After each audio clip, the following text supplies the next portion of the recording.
រឿងសាកមើលសិនធានីចូលចិត្តញ៉ាំនំនិងទឹកផ្អែម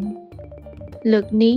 បងស្រីឃាត់ធានីតាមមើលតើបងស្រីកំពុងធ្វើអ្វីបងស្រីសុំទឹកត្នោតពីឪពុកបងស្រីហៅធានីឲ្យមកជួយបងស្រីត្រងទឹកត្នោតគាត់ចាប់បង្កាត់ភ្លើងគាត់ហៅធានីឲ្យជួយហុចខ្ទះធានីមិនពេញចិត្តទេតែគេតាមមើលបងស្រីបន្ថែមភ្លើង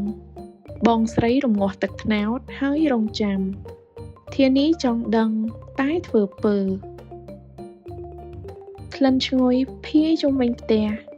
សត្វល្អិតក៏វានឹងហើរមកតាមក្លិនឈ្ងុយនេះដែរទឹកត្នោតក៏ប្រែជាពណ៌ក្រហមស្រគាំហើយកាន់តែឈ្ងុយ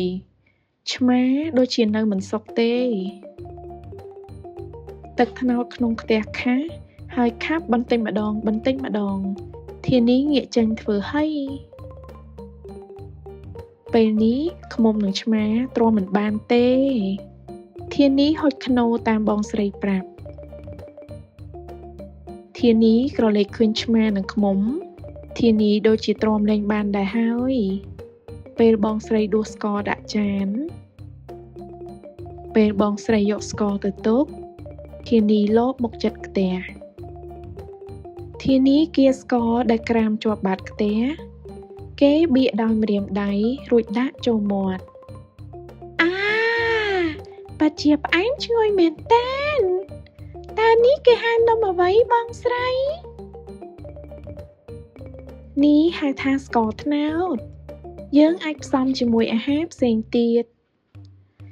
ធានីលេងធ្វើពើទៀតហើយ